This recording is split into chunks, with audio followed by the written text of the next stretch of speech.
La Hola, nuit était querido tombée oyente. sur le petit village Hoy te d'Eversham traigo una Green, historia que te et hará une brume suspirar, épaisse se soñar y glissait creer entre en les el poder maisons, transformador comme un del amor secret verdadero. que personne n'osait Imagina la nommer. Inglaterra del siglo Les XIX, guirlandes de Noël salones iluminados brillaient por faiblement candelabros, derrière les vitres. bailes de vals Les bajo la cloches de luna, l'église sonnaient cartas au loin. perfumadas Mais escritas a la quelque luz chose de las troublait velas, cette paix y dos almas apparente. destinadas a On disait encontrarse que, aunque el chaque destino soir, pareciera à la empeñado en même heure, separarlas. une silhouette traversait la place enveloppée de brume, puis disparaissait sans laisser de traces.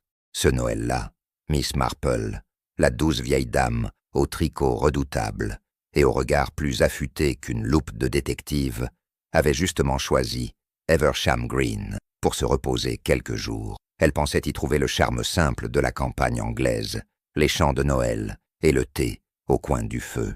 À la place, elle se retrouva face à un mystère enveloppé de brouillard, de mensonges polis et de petites habitudes de village bien trop bien gardées. Avant de commencer, dites-moi dans les commentaires d'où vous écoutez cette histoire. Êtes-vous en France, au Canada, en Belgique, en Afrique, en Amérique du Sud? Écrivez votre ville et votre pays.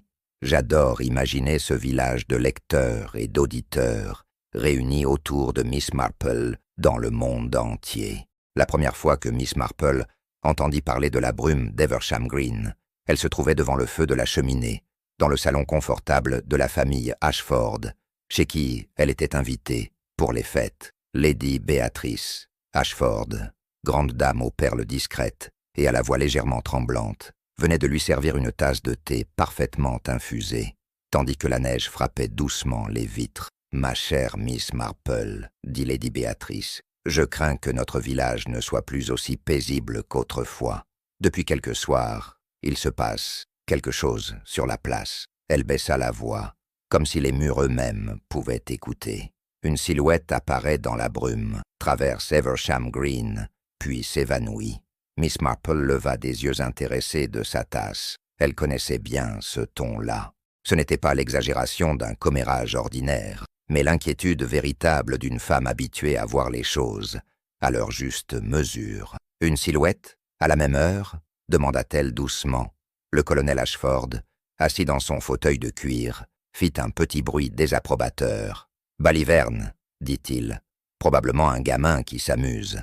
Le problème, c'est que les gens du village se montent la tête. Avec le brouillard, le moindre chat devient fantôme. » Pourtant, la jeune gouvernante, Alice, qui rangeait quelques livres sur un meuble, se retourna, pâle. « Pardon, colonel, mais je l'ai vu moi-même, hier soir, en fermant les volets. Une personne, ou quelque chose, traversait la place, tout près du grand sapin. Et je vous assure qu'il n'y avait aucun bruit de pas. » Miss Marple observa Alice avec curiosité. La jeune femme serrait les mains sur un mouchoir, ses yeux clairs, remplis d'un mélange de peur et de fascination. C'était l'expression typique de quelqu'un qui avait réellement vu quelque chose, même s'il l'avait mal interprété.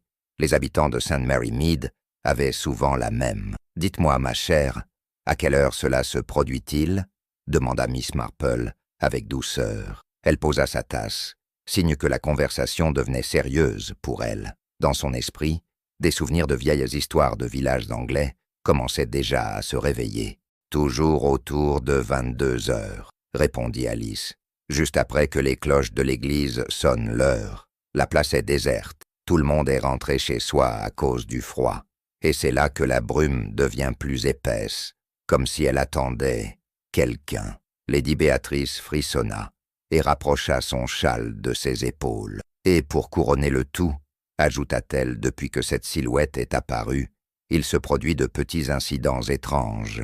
Des paquets de Noël déplacés, des traces de pas devant des portes, et surtout, une chose très fâcheuse, la boîte des dons de Noël de l'église a disparu. » Miss Marple ne se signa pas, mais elle eut un léger mouvement de tête. Les boîtes de dons, les objets de valeur laissés sans surveillance, les petits secrets cachés dans les maisons, tout cela formait un tableau qu'elle connaissait trop bien.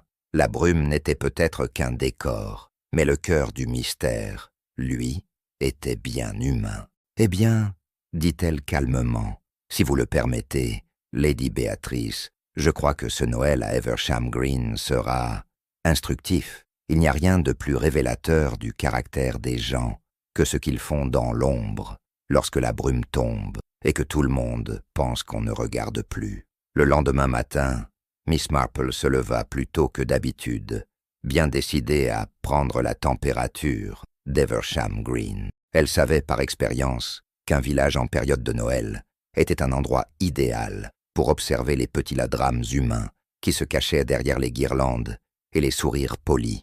Le village lui-même était charmant. Une place centrale, un grand sapin décoré de rubans rouges, l'église au clocher pointu et la rangée de petites boutiques entourant Eversham Green. La brume de la veille avait disparu, remplacée par une lumière pâle et hivernale qui faisait scintiller la neige. Mais dans l'air flottait encore quelque chose de plus subtil, un mélange de curiosité et de nervosité. Miss Marple entra d'abord chez le boulanger, M. Fletcher, dont la boutique embaumait le pain chaud et les gâteaux de Noël. La file s'étirait presque jusqu'à la porte, et tout le monde parlait à voix plus basse que d'ordinaire, comme si la brume de la nuit avait laissé une trace dans les esprits. « Ah, bonjour, madame, » dit M. Fletcher en l'apercevant. « Vous êtes l'ami de Lady Ashford, n'est-ce pas? Tout le village vous connaît déjà. On dit que vous avez, comment dire, l'œil pour certaines choses. » Il rougit un peu, conscient qu'il touchait un sujet délicat. Miss Marple sourit avec modestie. « Oh, vous savez, dans un village, on apprend simplement à observer, » répondit-elle. « Parfois, cela aide à comprendre les gens. On m'a parlé d'une silhouette dans la brume. On en discute beaucoup ici. » Le bruit ambiant se fit plus feutré. Une vieille cliente se tourna à moitié, un panier au bras, l'air immédiatement intéressé. Une jeune mère serra la main de son enfant, comme si la silhouette pouvait surgir à tout moment au milieu des brioches. La rumeur avait manifestement trouvé un terrain fertile. « On en parle, oui, » admit M. Fletcher, baissant la voix. « Certains disent que c'est un esprit lié à la boîte de dons disparue. D'autres pensent que c'est un vagabond, mais personne ne l'a vu de près, ou n'ose l'admettre. Et vous savez comme les gens aiment les histoires, surtout à Noël. » En sortant de la boulangerie, Miss Marple croisa le vicaire, le révérend Collins, un homme d'une quarantaine d'années, au visage honnête, mais marqué par une inquiétude qu'il ne parvenait pas à dissimuler. Il tenait un carnet à la main et semblait en pleine réflexion. « Miss Marple, » dit-il en s'inclinant légèrement, « je suis heureux de vous rencontrer. Lady Ashford m'a dit que vous étiez très perspicace. J'avoue que la disparition de la boîte de dons m'empêche de dormir. Cet argent était destiné aux familles les plus pauvres du village. Et maintenant que tout le monde parle de ce fantôme dans la brume, j'ai peur que l'essentiel soit oublié. Quelqu'un a commis un acte profondément égoïste. » Miss Marple inclina la tête, compatissante. « Peut-être révérend, » dit-elle doucement, « ou peut-être que quelqu'un a agi sous l'empire d'une grande détresse. Dans un village, les erreurs des uns sont souvent liées au silence des autres. » Au fil de la matinée, elle continua sa promenade, s'arrêtant chez l'épicier, à la poste, puis devant le grand sapin de Noël. Partout, elle recueillit des fragments de conversation. Une jeune fille qui attendait une lettre qui n'arrivait jamais. Un vieil homme qui se plaignait de l'ingratitude des temps modernes. Une commerçante qui jurait qu'elle avait vu des traces de pas près de sa fenêtre, bien après l'heure où tout le monde était censé dormir. Miss Marple ne posait pas de questions directes.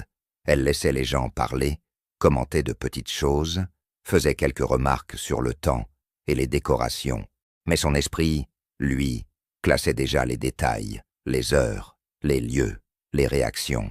La silhouette dans la brume n'était plus, pour elle, une histoire de fantôme. C'était une énigme de caractère. Lorsque la brume commença à retomber en fin d'après-midi, couvrant lentement la place de son voile gris, Miss Marple sentit que le cœur du mystère ne tarderait pas à se manifester de nouveau. Et cette fois, elle serait prête à regarder très attentivement. Ce soir-là, Miss Marple demanda poliment à Lady Béatrice la permission de se tenir un moment à la fenêtre du salon, juste avant 22 heures. Lady Béatrice accepta avec empressement, ravie en secret de voir la célèbre vieille dame se pencher sur leur petit mystère villageois. Le colonel Ashford, quant à lui, marmonna quelque chose à propos de Persintot superstition, et de frissons inutiles. Mais il resta malgré tout dans son fauteuil, le journal sur les genoux, les yeux par-dessus la page. On sentait qu'il était au moins aussi curieux que contrarié. À mesure que l'heure approchait, la brume se fit plus épaisse, comme si elle montait du sol lui-même. Le grand sapin de Noël, pourtant illuminé de guirlandes, semblait flotter dans un nuage laiteux. Les maisons autour de la place disparaissaient petit à petit dans ce coton mystérieux. Alice entra, un peu hésitante. « Puis-je rester ici aussi, Lady Béatrice ?» demanda-t-elle. « Je ne veux pas être seule dans ma chambre, ce soir. » Sa voix tremblait légèrement, mais dans ses yeux brillait aussi une forme d'excitation. Les jeunes cœurs aiment les mystères, même lorsqu'ils prétendent en avoir peur. « Bien sûr, ma chère, » dit Lady Béatrice avec bonté. « Venez vous asseoir. Oh, regardez, Miss Marple, il est presque 22 heures. » Elle jeta un coup d'œil à la pendule, puis à la fenêtre, comme si elle assistait au lever d'un rideau de théâtre. Les cloches de l'église sonnèrent l'heure. Leur écho se perdit dans la brume, étouffé, comme avalé par la nuit. Un silence étrange enveloppa la maison. Même le colonel cessa de tourner les pages de son journal. On n'entendait que le crépitement du feu dans la cheminée. Miss Marple se tenait un peu en retrait, suffisamment près pour voir la place, mais à distance de la lumière directe du salon, afin de ne pas se refléter dans la vitre. Elle avait appris depuis longtemps que les meilleurs observateurs étaient ceux que l'on ne remarquait pas. Et soudain, elle la vit. Une silhouette se détachait dans la brume, là où le chemin débouchait sur la place. Elle semblait surgir de nulle part, comme sculptée dans la vapeur grise. La personne portait un manteau sombre et un chapeau à large bord, ou peut-être une capuche. La brume embrouillait les contours. La silhouette traversa lentement la place, passant devant le grand sapin, puis se dirigea vers l'angle où se trouvait la poste et l'épicerie. Elle ne courait pas, ne se hâtait pas, mais sa marche était déterminée. À un certain moment, elle s'arrêta, comme pour vérifier quelque chose, peut-être une porte, un banc, un recoin d'ombre. Alice poussa un petit cri étouffé. « C'est elle », murmura-t-elle. « C'est la même silhouette. Vous voyez, Lady Béatrice ?» La dame se signa presque, mais Miss Marple posa une main rassurante sur le dossier du fauteuil. Puis, aussi soudainement qu'elle était apparue, la silhouette s'enfonça dans la brume, du côté de la ruelle qui menait au presbytère et aux petites maisons plus anciennes. En quelques secondes, il ne resta plus rien que le voile gris, vibrant doucement dans la lumière des lampadaires. « Eh bien, » dit Miss Marple d'une voix calme, « nous savons au moins une chose. Ce fantôme a des jambes très humaines. Je dirais même qu'il est assez prudent pour choisir une heure où tout le monde est chez soi. C'est une habitude, pas une apparition. » Le colonel eut un reniflement sceptique. « Vous voulez dire que vous pensez que c'est quelqu'un d'ici ?» demanda-t-il. Miss Marple pencha légèrement la tête, comme si la réponse était évidente. « Dans un village, colonel, » expliqua-t-elle, « les étrangers ne restent jamais inconnus bien longtemps. Si cette silhouette était un inconnu, tout le monde aurait déjà une théorie à propos du nouvel arrivant.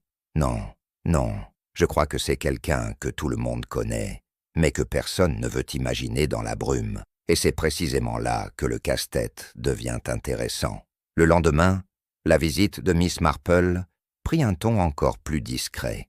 Elle ne se contentait plus de saluer les habitants.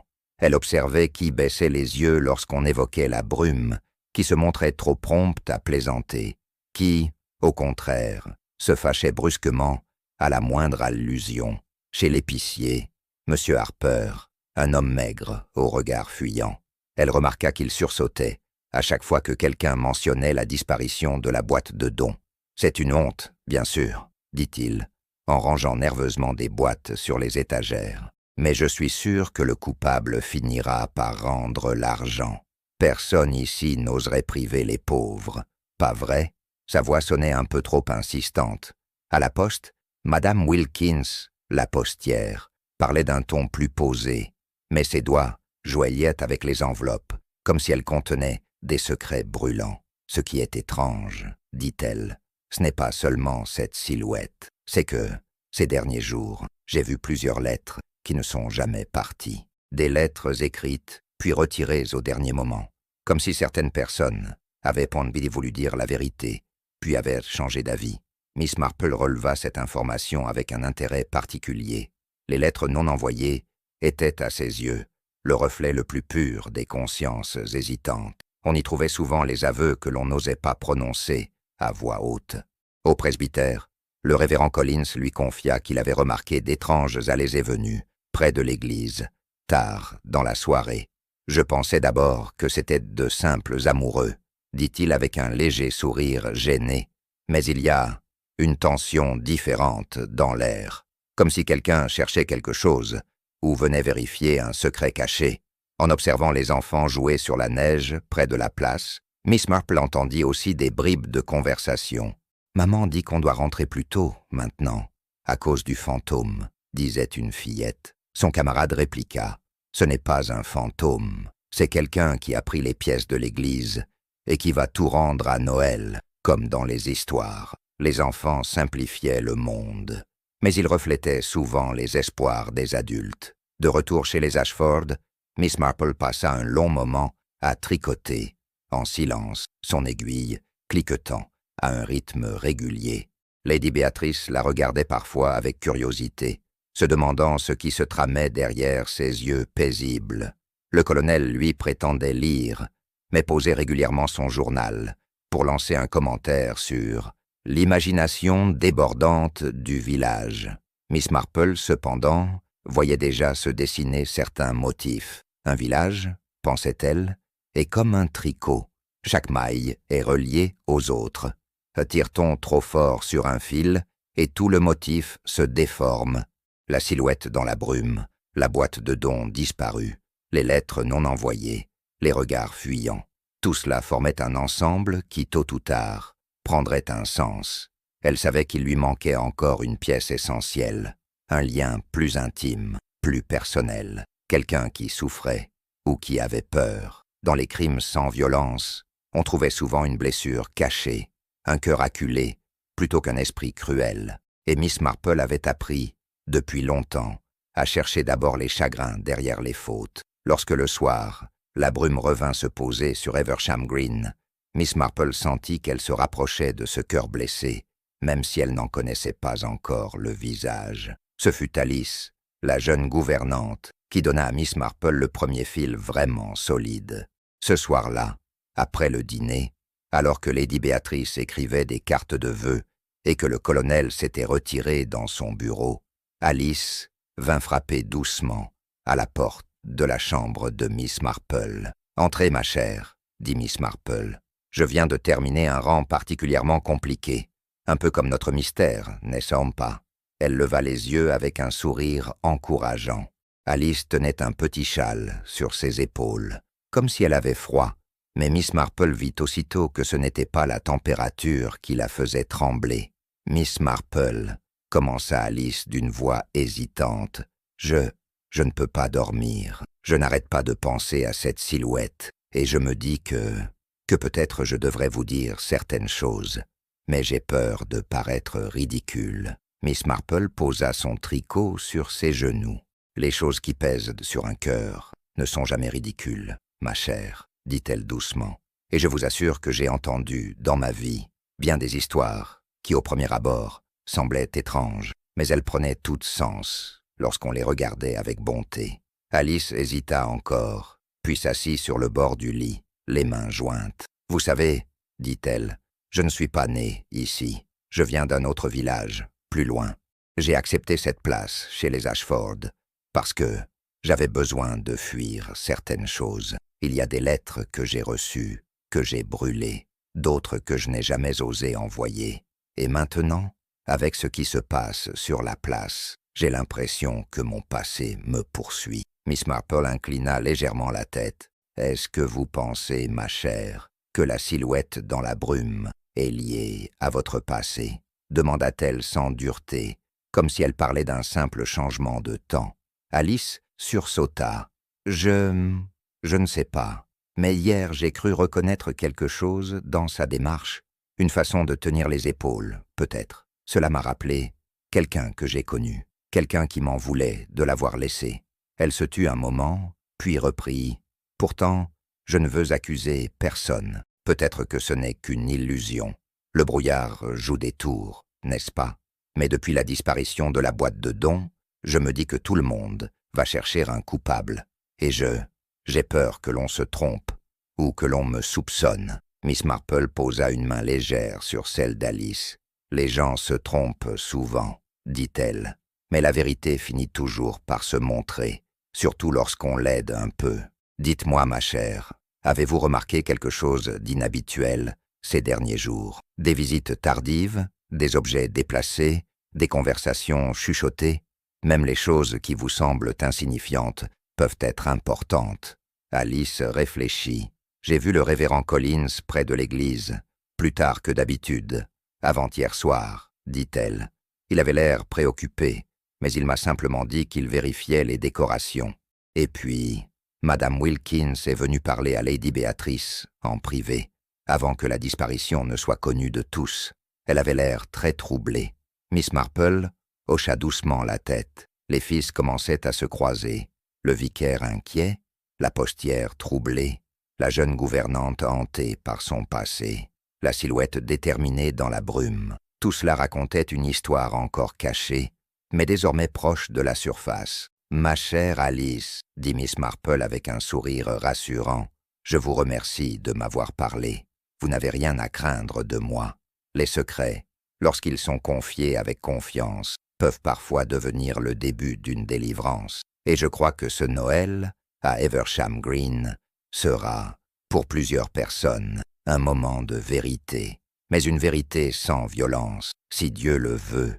Seulement quelques cœurs qui apprendront à être plus honnêtes. » Alice essuya une larme rapide, presque honteuse, puis se leva. « Merci, Miss Marple, » murmura-t-elle. « J'espère que vous avez raison. » Quand la porte se referma, Miss Marple reprit son tricot. Elle connaissait désormais une chose essentielle. Derrière la brume d'Eversham Green, il n'y avait pas seulement un voleur de boîtes de dons, mais une accumulation de peurs, de lettres non envoyées et de promesses non tenues. Et c'était là, précisément, le genre de casse-tête qu'elle préférait. Le lendemain matin, Miss Marple s'aventura de nouveau dans le village, cette fois avec l'intention précise de comprendre l'histoire des lettres jamais postées. Elle savait que les secrets écrits étaient souvent plus sincères que les mots prononcés, et qu'une lettre abandonnée en disait long sur une conscience tourmentée. À la poste, Madame Wilkins l'accueillit avec un sourire crispé. « Il fait bien froid aujourd'hui, » dit-elle d'une voix un peu trop enjouée. Miss Marple répondit aimablement, puis observa avec attention les gestes nerveux de la postière, qui rangeait et dérangeait des enveloppes parfaitement alignées. « Je me demandais, chère Madame Wilkins, si les lettres retirées par leurs auteurs avaient quelque chose en commun, » dit calmement Miss Marple. Madame Wilkins sursauta presque. « Oh, vous savez, les gens changent d'avis, surtout quand il s'agit de sentiments délicats. » Oh-t-elle, Miss Marple comprit immédiatement que la postière savait beaucoup plus qu'elle ne voulait laisser entendre. Elle n'insista pas. La poussée ouverte briserait la défense fragile de Madame Wilkins. Elle préféra laisser flotter un silence bien dosé, qui, elle le savait, encourageait souvent les confidences.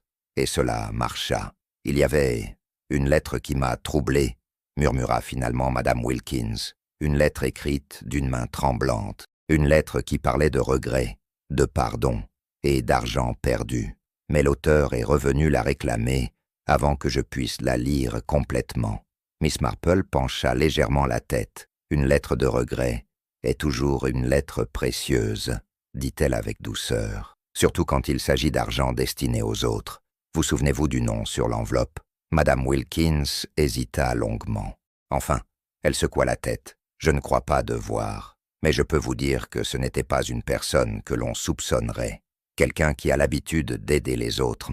Peut-être trop, même. » Cette réponse, bien que vague, suffisait pour ouvrir plusieurs pistes. Miss Marple remercia poliment et sortit dans l'air frais. Le brouillard de la nuit précédente n'était plus là, mais l'atmosphère du village restait lourde de non-dits. En marchant vers la grande place, Miss Marple sentit qu'un cercle invisible se resserrait autour de 3 personnes. Alice, le révérend Collins et Madame Wilkins elle-même. Mais laquelle d'entre elles marchait dans la brume à 22 heures? Le révérend Collins resta un moment silencieux, les mains jointes, les yeux fixés sur la fenêtre embuée. Miss Marple sentit que quelque chose en lui se débattait. Non pas une faute criminelle, mais un fardeau moral, lourd et tenace. Le presbytère, pourtant décoré de quelques rubans rouges pour Noël, semblait porter ce même poids. Il finit par dire, d'une voix basse, qu'il avait vu quelqu'un près de l'église la nuit où la boîte de dons avait disparu. Une silhouette qu'il connaissait, mais qu'il refusait de nommer sans certitude. Miss Marple comprit qu'il se trouvait déchiré entre sa conscience et son devoir de ne pas répandre des soupçons. Elle l'encouragea doucement, expliquant qu'observer n'était pas accuser. Les faits, mon cher, sont comme les pièces d'un puzzle. On ne les force pas, on les laisse trouver leur place. Le révérend esquissa un sourire triste, reconnaissant la sagesse tranquille de la vieille dame. En changeant de sujet, Miss Marple remarqua que le bureau du révérend était encombré de lettres non ouvertes et de factures empilées. Il s'excusa, prétextant que les besoins du village augmentaient à l'approche des fêtes. La vieille enquêtrice, attentive, vit là un autre fil intéressant, un homme débordé, peut-être honteux de ses difficultés financières. Elle lui demanda s'il avait parlé à Madame Wilkins des dons récents. Il répondit que oui, mais que la postière semblait, elle aussi, soucieuse ces derniers temps. Cela confirma à Miss Marple qu'un réseau invisible de petites inquiétudes reliait plusieurs habitants. Lorsque la visite prit fin, le révérend remercia Miss Marple d'une poignée de main sincère. « Bah, vous apportez de la clarté, même au milieu de notre brume, » dit-il. Elle répondit qu'elle ne faisait qu'écouter les cœurs, car les mystères naissaient souvent du silence, non des ombres. En sortant du presbytère, Miss Marple observa la ruelle qui menait à la place. Même en plein jour, la brume y persistait, comme un voile têtu. Elle comprit alors que la silhouette nocturne n'agissait pas par audace, mais par habitude, ou par désespoir, et cela changeait tout. De retour chez les Ashford, Miss Marple trouva Lady Béatrice, affairée à préparer des paniers de Noël pour les familles du village. La vieille dame expliqua qu'elle n'aimait pas l'idée de ces mystères qui perturbaient la bonté de la saison. Miss Marple approuva, tout en remarquant que l'un des paniers contenait une enveloppe épaisse qu'elle n'avait pas vue la veille. Elle demanda innocemment si Lady Béatrice avait récemment offert de l'argent à quelqu'un dans le besoin. Lady Béatrice sursauta, puis répondit d'un ton un peu trop rapide qu'il arrivait parfois qu'on lui demande des avances pour des raisons personnelles. Cela suggérait qu'elle aussi était au courant de certaines tensions souterraines. Alice entra ensuite avec du thé, mais sa main tremblait légèrement en posant la théière. Miss Marple observa la jeune gouvernante avec bienveillance. Depuis leur conversation, quelque chose en elle semblait s'être accru. Non pas la crainte, mais la pression du secret. La soirée approchait, et avec elle la brume épaisse qui engloutissait la place comme à son habitude. Miss Marple annonça calmement qu'elle souhaitait sortir pour une courte promenade avant la nuit. Le colonel protesta, invoquant le froid et l'inconfort, mais Lady Béatrice offrit aussitôt un châle supplémentaire. En descendant la route vers Eversham Green, Miss Marple respira lentement. Ce village n'était pas sombre. Il était seulement fatigué de porter ce qu'il n'osait pas dire. La silhouette nocturne n'était pas un spectre, mais un témoin d'un mal-être profond. Près de la poste, elle remarqua des empreintes légères sur la neige fraîche, des traces de pas régulières qui allaient et revenaient vers l'église. Elles semblaient presque rituelles, comme si la personne suivait un parcours précis chaque nuit. En touchant la rambarde froide devant la porte du bureau de poste, Miss Marple comprit enfin. La silhouette n'agissait pas pour cacher un crime, mais pour le réparer. Et cette intuition allait bientôt se confirmer. Ce soir-là, Miss Marple demanda à observer la place seule, emmitouflée dans son châle, depuis un coin sombre, près du grand sapin. La brume tombait comme un voile de théâtre, prête à révéler ou dissimuler son personnage principal. Les cloches sonnèrent, les 22 heures, lentes et graves. La vieille enquêtrice sentit alors une présence Tout d'abord un simple frémissement, comme une vague dans le brouillard. Puis la silhouette apparut, exactement comme les autres soirs. Mais cette fois, Miss Marple vit quelque chose de différent. La démarche n'était pas hésitante ni menaçante, mais lourde, presque épuisée. La personne portait un petit sac serré contre sa poitrine, comme un trésor fragile ou un secret trop grand. La silhouette s'approcha de la porte de l'église, tenta de l'ouvrir, puis renonça. Elle resta un long moment immobile, respirant la brume, comme si elle cherchait le courage d'agir. C'était une âme déchirée, pas une ombre malveillante. Miss Marple fit alors un pas, suffisamment discret pour ne pas l'effrayer, mais assez pour que la silhouette sente une présence. Elle n'avait pas besoin de parler. Le simple fait d'être là fit vaciller la forme encapuchonnée. La silhouette fit volte-face, hésita, puis s'enfuit doucement dans la ruelle menant au presbytère. Miss Marple n'essaya pas de la poursuivre. Elle savait que ce n'était pas le moment d'imposer une vérité. Certaines confessions se présentaient d'elles-mêmes, au moment juste. En retournant chez les Ashford, elle déclara simplement à Lady Béatrice « La brume, ma chère, parle toujours avant les gens. » Il suffit d'écouter. Lady Béatrice ne comprit pas, mais hocha la tête avec respect. Cette nuit-là, Miss Marple dormit paisiblement. Elle savait que la silhouette reviendrait, et que bientôt, elle serait prête à se montrer. Le lendemain, Miss Marple se leva avant l'aube, certaine que le moment de vérité approchait. Elle observa la place encore couverte de givre, silencieuse comme si le village retenait son souffle. La silhouette nocturne n'était plus un mystère pour elle, mais une personne en détresse. Il fallait seulement trouver comment l'amener à parler. En traversant la rue principale, elle croisa Alice qui portait un panier de provisions. La jeune gouvernante paraissait épuisée. Ses yeux rougis trahissaient une nuit sans sommeil. Miss Marple lui adressa un sourire doux, mais Alice détourna le regard, visiblement bouleversée par quelque chose qu'elle n'osait pas dire. Plus loin, près de la poste, elle rencontra Madame Wilkins, qui refermait la porte derrière elle. La postière sursauta en voyant Miss Marple, puis tenta de cacher une enveloppe dans la poche de son manteau. Un geste discret, mais pas assez pour échapper aux yeux attentifs de la vieille enquêtrice, Miss Marple engagea la conversation d'un ton léger, évoquant les préparatifs de Noël et le défilé des visiteurs. Madame Wilkins répondit par des phrases brèves, nerveuses, sa main serrant toujours la poche où se trouvait l'enveloppe. Son attitude laissait entendre que le contenu de la lettre était lié au mystère de la brume. Lorsqu'elle arriva près de l'église, Miss Marple trouva le révérend Collins préoccupé, observant la rampe givrée comme si elle lui parlait. Il sursauta à l'apparition de Miss Marple, puis tenta de sourire, mais son regard indiquait clairement qu'il avait passé une nuit difficile, hanté par des pensées lourdes. Elle engagea une conversation paisible, parlant de la messe de Noël et des décorations admirées par le village. Peu à peu, elle sentit le révérend se détendre, mais un secret demeurait suspendu autour de lui, aussi palpable que la brume nocturne. Il avait vu quelque chose, il le taisait encore. De retour sur la place, Miss Marple s'arrêta au centre exact où la silhouette apparaissait chaque soir. Elle regarda la ruelle menant au presbytère, puis la porte de la poste, puis l'église. 3 chemins, 3 personnes, tourmentées. L'une d'entre elles faisait ce trajet chaque nuit, avec un cœur accablé. En rentrant chez les Ashford, elle avait déjà compris que le moment était venu. Le mystère d'Eversham Green n'allait pas se résoudre par une confrontation musclée, mais par une main tendue. Et Miss Marple savait exactement comment provoquer cette rencontre. Ce soir-là, la maison Ashford accueillait un petit rassemblement pour célébrer la veille de Noël. Lady Béatrice avait préparé un feu chaleureux et l'odeur de cannelle et de pommes caramélisées emplissait le salon. Mais malgré l'ambiance festive, on sentait une tension douce dans l'air, comme si tous attendaient que quelque chose se produise.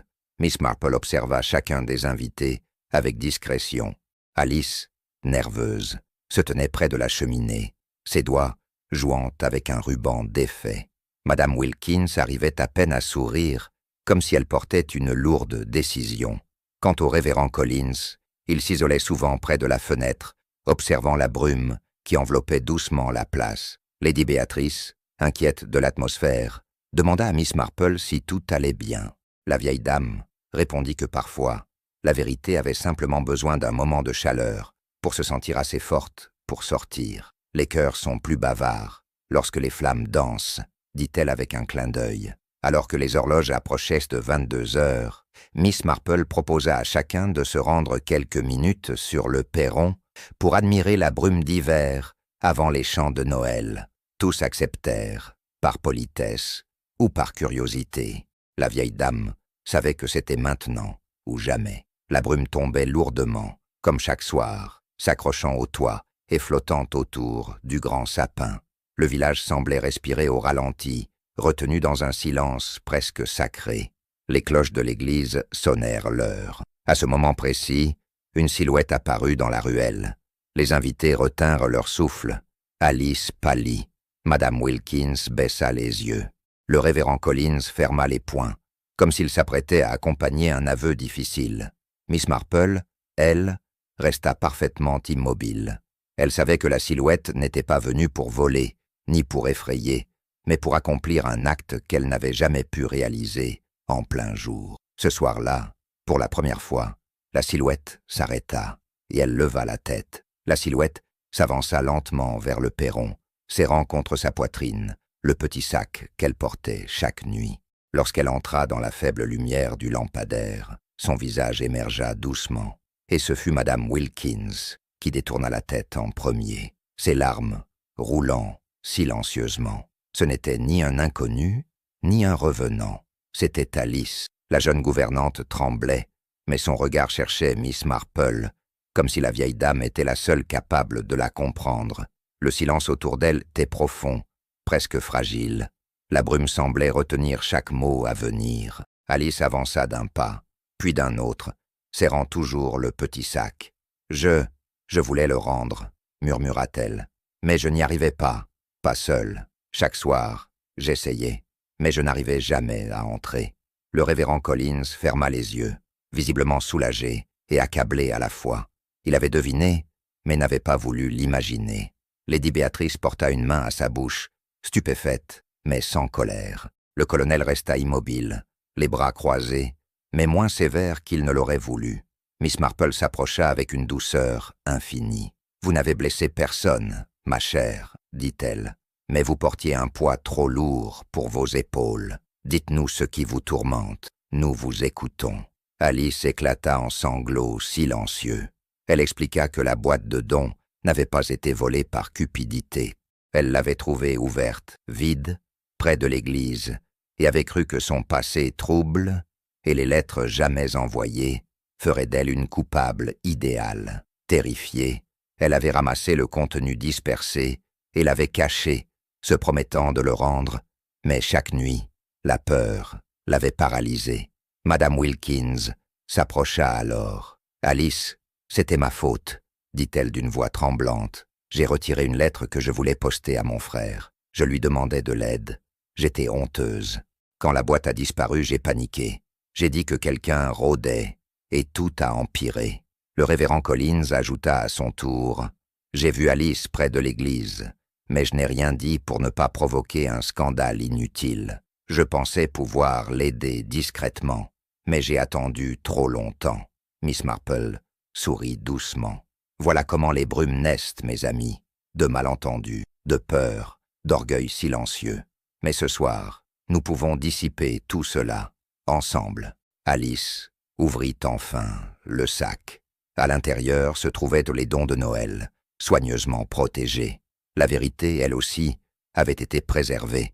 La neige recommença à tomber doucement, comme si le ciel voulait sceller ce moment de vérité sous un voile immaculé. Les habitants présents entourèrent Alice, non avec des reproches, mais avec compassion. Ce mystère n'était pas une affaire de crime, mais une affaire de cœur, fragile et malmené. Lady Béatrice prit la main de la jeune gouvernante et la reconduisit doucement dans la maison. « Vous auriez dû nous parler, mon enfant, » dit-elle avec tendresse. « Ici, personne n'est seul, pas à Noël. » Alice pleurait encore, mais des larmes plus légères, comme si un poids venait de tomber de son âme. Madame Wilkins s'avança ensuite, honteuse, mais soulagée. « Je vous ai fait peur avec mes propres peurs, avoua-t-elle. Je ne voulais pas. » Miss Marple posa une main sur son bras et répondit. « Les craintes non dites sont les pires. Elles engendrent des ombres, là où il n'y a que des lanternes. » Le révérend Collins, de son côté, admit qu'il s'en voulait d'avoir laissé la situation s'envenimer. Il avait choisi le silence par prudence, mais ce silence avait nourri la brume. Miss Marple lui répondit avec douceur que même les hommes de foi peuvent se tromper lorsqu'ils portent trop de responsabilités. Dans la chaleur du salon Ashford, les tensions commencèrent à se dissoudre. Le colonel prépara du cidre chaud pour tout le monde, une manière maladroite, mais sincère, de montrer son soutien. Même lui, pourtant si stoïque, sembla touché par la fragilité d'Alice. Miss Marple observa la scène en silence, le cœur apaisé. Elle savait que les mystères les plus complexes n'étaient pas ceux résolus par la logique, mais ceux éclairés par la bonté. La brume d'Eversham Green n'avait jamais caché un malfaiteur, seulement des âmes blessées. Lorsque les chants de Noël commencèrent, Alice s'assit enfin, le visage reposé. Les décorations brillaient de 1000 feux, et pour la première fois, la maison semblait respirer d'un souffle libre, sans secret lourd. Dehors, la brume s'éclaircissait, dissoute par la chaleur humaine qui émanait de la maison. Miss Marple sourit. Le village avait retrouvé sa lumière. Le lendemain matin, le village s'éveilla sous un ciel étonnamment clair. La brume avait disparu, comme si la vérité révélée l'avait fait s'évaporer. Les habitants sortirent de leur maison avec une curiosité nouvelle, se saluant d'un sourire plus sincère que les jours précédents. À l'église, le révérend Collins présenta les dons restaurés, expliquant simplement qu'un malentendu avait été dissipé grâce à l'honnêteté et au courage. Il ne mentionna aucun nom, protégeant la dignité de ceux impliqués. Les habitants approuvèrent en silence, comprenant que l'essentiel était que tout soit revenu à sa juste place. Madame Wilkins, à la poste, semblait plus légère. Elle triait les lettres avec une attention douce, comme si elle avait enfin retrouvé la tranquillité d'esprit nécessaire pour reprendre son travail. Les villageois sentirent rapidement la différence. Alice, elle, rayonnait d'une lumière nouvelle. Libérée de son secret, elle se montrait plus joyeuse, plus présente. Lady Béatrice, émue par le courage de la jeune femme, l'invita à rester auprès d'elle aussi longtemps qu'elle le souhaiterait. Miss Marple passa la matinée à se promener dans le village, observant chaque recoin avec satisfaction. Pas une trace de brume, pas une ombre mal placée. Elle savait que ce n'était pas la météo, mais les cœurs humains qui avaient été éclaircis.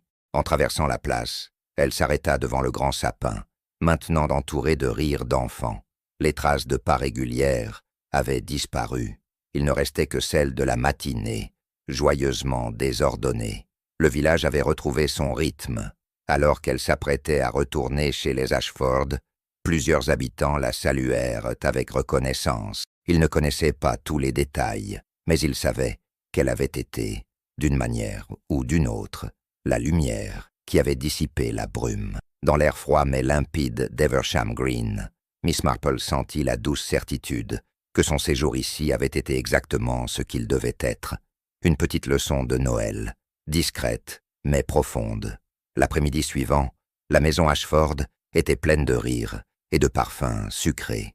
Alice préparait des biscuits, le colonel lisait son journal avec un sourire inhabituel, et Lady Béatrice s'affairait joyeusement autour de la table du thé. Le village semblait plus uni que jamais. Miss Marple, assise près de la fenêtre, tricotait une écharpe qu'elle destinait à Alice. Dehors, un soleil pâle éclairait la place. Aucun brouillard, aucune silhouette mystérieuse, seulement la paix retrouvée. Lady Béatrice la rejoignit et lui dit que son passage avait été un cadeau inestimable. Dans l'après-midi, le révérend Collins vint rendre visite aux Ashford. Il remercia Miss Marple avec une sincérité touchante. « Sans vous, nous aurions laissé la brume gagner, » dit-il. Elle répondit que la lumière était déjà dans le village. Elle n'avait fait que montrer comment l'allumer. Plus tard, Madame Wilkins passa porter une boîte de biscuits, ses joues rougies par la timidité. Elle exprima son regret pour les inquiétudes qu'elle avait nourries, mais Miss Marple la rassura d'un geste bienveillant. Noël est précisément fait pour pardonner les maladresses du cœur. Le soir approchait lorsque Miss Marple annonça qu'elle quitterait Eversham Green le lendemain. La nouvelle provoqua une vague de tristesse douce dans la maison. Alice lui prit la main et murmura « Vous m'avez rendu libre, Miss Marple. Je ne l'oublierai jamais. » Lorsque la nuit tomba, la vieille enquêtrice sortit un moment pour respirer l'air frais. La place brillait sous les décorations, sans aucune trace de brume. La neige crissait sous ses pas, paisible et légère. Elle sourit en voyant le village si calme, si vivant. Avant de rentrer, elle leva les yeux vers le ciel étoilé. Les mystères, songea-t-elle, sont comme la brume. Il n'existe que tant que les cœurs ont peur de se voir clairement. Mais une fois la vérité révélée, tout devient simple. Et c'est ainsi que Miss Marple quitta Eversham Green, ayant laissé derrière elle un village plus clair, des âmes plus légères, et un Noël dont on parlerait longtemps, comme celui où la brume avait finalement livré son secret.